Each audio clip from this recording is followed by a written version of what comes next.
पुष्पराज, मैं झुकेगा नहीं साला। मूवी की शुरुआत में हमें ये देखने को मिलता है कि लाल चंदन लकड़ी की कैसे स्मगलिंग की जाती है। ये ज्यादातर जापान की शादियों में यूज किया जाता है, जो कि अधिकांश मद्रास के जंगलों में पाई जाती है। इसे इंडिया से जापान व दुनिया के और भी कोनों में निर्यात किया जाता है, वो भी महंगे दामों पर। इसके बाद सीन शिफ्ट होता है हमारे हीरो की तरफ, यानी एंट्री होती है अल्लू अर्जुन के, जिनका नाम इस मूवी में पुष्पराज है। यहाँ पर हम देखते हैं कि पुष्पराज उन चंदन की लकड़ियों को स्मगल करके लेकर जाता है, तभी उसे पुलिस पकड़ लेती है। तब यहाँ पर पुष्पराज उन्हें 1 लाख रुपए की रिश्वत देता है और पुलिस वाले उसे छोड़ देते हैं। इसके बाद यहाँ पर हम पुष्पा के कैरेक्टर के बारे में जान पाते हैं कि उसके पास ज्यादा कुछ पैसे नहीं होते, लेकिन उस व्यक्ति को अपनी इज्जत काफी ज्यादा प्यारी होती है। और यहाँ पर हमें ये भी दिखाया जाता है कि किस तरह से वो मजदूर से एक स्मगलर बना। इसके बाद सीन शिफ्ट होता है और हमें दिखाया जाता है कि पुष्पराज एक मजदूर के कैरेक्टर में होते हैं, जहाँ पर वो स्मगलिंग कर रहा होता है। तभी वहाँ पर एंट्री होती है डीएसपी गोविंद की। डीएसपी गोविंद का नाम सुनते ही सभी वर्कर्स लोग वहाँ से भागने लगते हैं। तभी पुष्पा उन लोगों को एक प्लान बताता है और लकड़ियों को जंगल में छिपा देता है। और जब डीएसपी गोविंद यहाँ पर आते हैं तो उनको लकड़ियां नहीं मिलती और वो गन दिखाकर पुष्पा को धमकाने लगते हैं। पुष्पा उल्टा उन लोग को ही धमकाता है कि आप तो सिर्फ 4 ही लोग हैं और हम तो 60-70 मजदूर, आप हमारा कुछ भी नहीं कर सकते। मजबूरन डीएसपी गोविंद को यहाँ से जाना पड़ता है। ऐसे ही पुष्पा का ये स्मगलिंग का काम चलता रहता है, लेकिन कुछ ही दिन बाद गोविंद वहाँ पर सारी पुलिस फोर्स लेकर आ जाता है।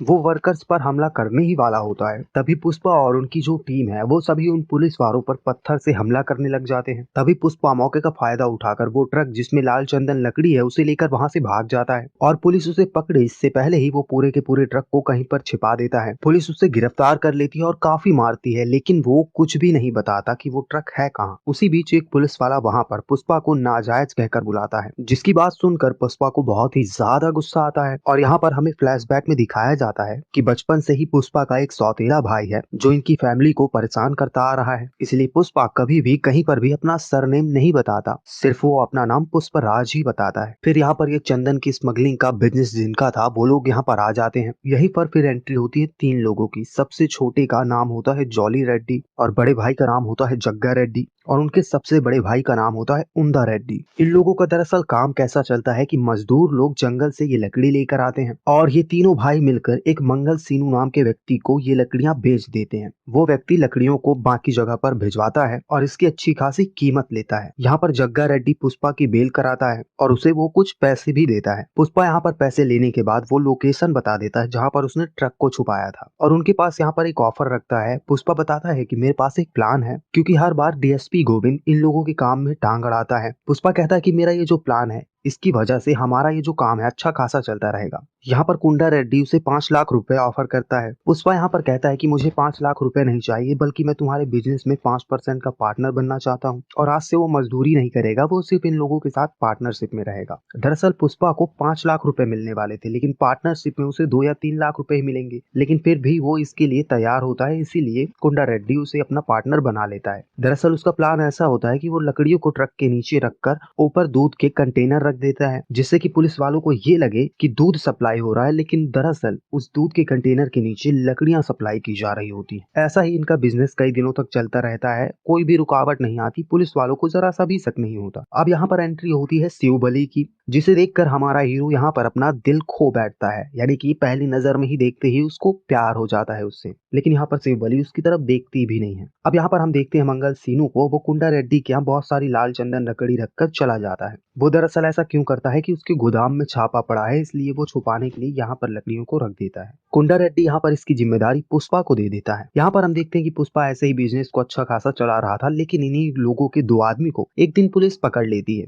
और इनमें से एक वर्कर शिवबली का पिता भी था। वो दोनों वर्करों को जब पुलिस मारती है तो वो सब कुछ बता देते हैं कि ये लाल चंदन कहाँ पर है। डीएसपी और उनकी टीम यहाँ पर पहुंचने ही वाली थी, तभी पुष्पा को ये बात पता चल जाती है और पुष्पा और जितने भी वर्कर्स वहाँ पर थे, तभी वहाँ पर वो सभी वर्कर्स मिलकर उस लाल चंदन को उस बहती हुई नदी में बहा देते हैं। और वो अपने दोस्त कटलेट से बोलता है उसे कुछ पैसे देते हुए कि आगे का डैम बंद करवा दे और वो ऑफिसर को कुछ पैसे खिला दे। और यहाँ पर हम ये देखते हैं कि वो लोग आखिरी सेकंड में डैम बंद करवा देते हैं और लाल चंदन को वहीं से रिकवर करते हैं। और इधर भी जब पुलिस वाले आते हैं तो उन्हें कुछ भी नहीं मिलता। इस सब करने के बाद इनकी एक सक्सेस पार्टी होती है, जहाँ पर मंगल सीनू के भी आदमी आए थे। वो लोग ये बात कर रहे होते हैं कि मंगल सीनू इन लोगों को कब से धोखा देते आ रहा है। जैसा कि मैंने आपको कुछ समय पहले बताया कि मंगल सीनू कुंडा रेड्डी का पार्टनर है। कुंडा रेड्डी सारी की सारी लकड़ी सीनू को बेच देता है। सीनू उस लकड़ी को चेन्नई भिजवाता है। दरअसल यहाँ पर मंगल सीनू धोखा कैसे करता है कि वो लकड़ियों को 2 करोड़ में बेचता है, लेकिन वो कुंडा रेड्डी को मात्र 25 लाख रुपए ही देता है। ये बात यहाँ पर पुष्पा सुन लेता है और ये बात जाके वो कुंडा रेड्डी को बताता है। कुंडा रेड्डी पुष्पा को बोलता है कि तुम जाकर मंगल सीनू से बात करो। अगर मंगल सीनू मान जाता है 50% पार्टनरशिप के लिए तो ठीक है, नहीं तो फिर तुम्हारी जान चली जाएगी। यहाँ पर फिर सीन शिफ्ट होता है। पुष्पा जाकर शिव बलि के पिता को समझाता है कि मैं तुम्हारी बेटी से प्यार करता हूँ। अगले सीन में हमें दिखाया जाता है कि ये लोग रिश्ता लेकर उसके घर जाते हैं, लेकिन उसी बीच पुष्पा का भाई आ जाता है और वो वहाँ पर बखेड़ा करने लगता है। वो पुष्पा के बारे में काफी भला बुरा बोलता है और इसी बीच पुष्पा और उसकी लड़ाई होने लग जाती है। यहाँ पर इन दोनों का रिश्ता टूट जाता है। यहाँ पर अगले सीन में हम देखते हैं कि पुष्पा मंगल सीनू के घर जाता है और उसे कहता है कि 1 करोड़ रुपए उसे चाहिए, नहीं तो वो सीधा सीधा चेन्नई में ही जाकर इन लकड़ियों को सप्लाई करेगा। यहाँ पर इतना सुनते ही मंगल सीनू के आदमी पुष्पा पर हमला कर देते हैं, लेकिन यहाँ पर सभी के सभी कमजोर पड़ जाते हैं और पुष्पा सभी को बड़ी बुरी ही तरह से मारता है और वहां से चला जाता है।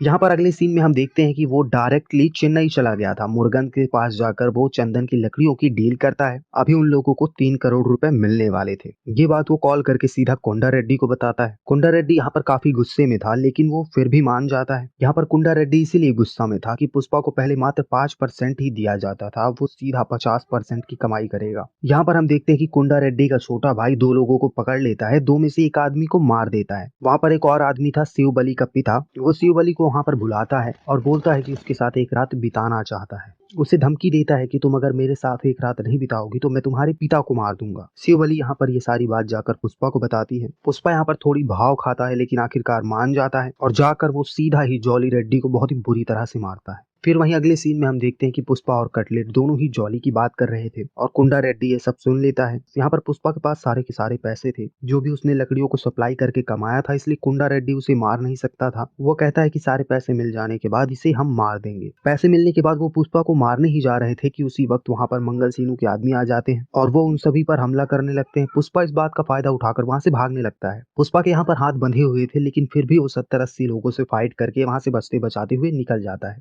अंत में वो सीनू के साले को भी मार देता है। इस फाइट में कुंडा रेड्डी मारा जाता है। जब यहाँ पर सीन दिखाया जाता है उसके अंतिम संस्कार का, तब यहाँ पर पहले सिंडिकेट मंगल सीनू था जो कि अपने काम की कुछ कमीशन एमएलए को देता था, लेकिन उसे भी वो झूठ बोलता था, इसलिए पुष्पा से ये सारी बात क्लियर की जाती है। पुष्पा यहाँ पर सारी हकीकत बता देता है कि कितने में माल बेचा जाता था और कितना पैसा तुम्हें दिया जाता था। पुष्पा यहाँ पर एमएलए को ज्यादा पैसे देने का ऑफर करता है। पुष्पा यहाँ पर कहता है कि मैं तुम्हें 3 करोड़ रुपए दूंगा।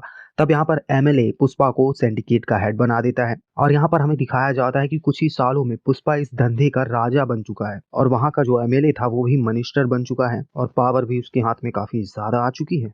डीएसपी गोविंद को यहाँ से ट्रांसफर कर दिया जाता है और वहाँ पर नया डीएसपी आता है जिसका नाम होता है सिंह शेखावत। यहाँ पर हमें दिखाया जाता है कि कुछ ही दिनों बाद शिव बलि और पुष्पा की शादी होने वाली थी और वो अपनी शादी का कार्ड देने के लिए शेखावत के पास जाता है और उससे थोड़ा रूडली बात करता है। तो शेखावत पुष्पा की बातों से काफी गुस्सा हो जाता है और पुष्पा की बेइज्जती करता है, उसे यहाँ पर नाजायज बोलता है। पुष्पा यहाँ पर कुछ भी उसे नहीं बोलता, अपने गुस्से को शांत कर लेता है। फिर ऐसे ही कुछ ही महीने चलते रहता है। कुछ ही महीनों बाद जब पुष्पा की शादी होती है, यहाँ पर हमें दिखाया जा रहा है कि पुष्पा शेखावत के पास था। वो उसे बोलने लगता है कि मेरी शादी हो रही है, इस वजह से मेरी माँ बहुत खुश है, इसीलिए वो उस दिन पुलिस स्टेशन में कुछ नहीं बोला और वो कहता है कि आज से मेरी शादी हो जाएगी और अब से मैं तुम्हें एक भी पैसा नहीं दूंगा। यहाँ पर पुष्पा शेखावत को कहता है कि तुम वर्दी के बिना कुछ भी नहीं हो और काफी भला बुरा बोलता है। इसके बाद हमें दिखाया जाता है कि यहाँ पुष्पा की शादी हो रही होती है और शेखावत पूरे बदले की आग में तड़प रहा होता है। यहाँ पर हम देखते हैं कि पुष्पा के 3 आदमी हैं, पहला ये शेखावत, दूसरा मंगल सीनू और तीसरा जॉली रेड्डी।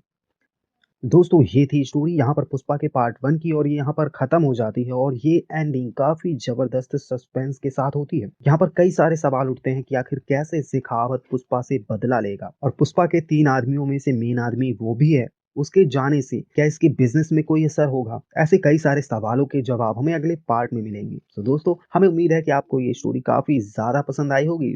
पसंद आई हो तो वीडियो को भी लाइक करें, दोस्तों के साथ भी जरूर शेयर करें और साथ ही साथ और भी ऐसे लेटेस्ट मूवी की स्टोरी से अपडेट रहने के लिए आप हमारे चैनल को सब्सक्राइब करना ना भूलें। तो चलिए दोस्तों मिलते हैं अगले वीडियो में, तब तक के लिए बाय बाय, टेक केयर, धन्यवाद।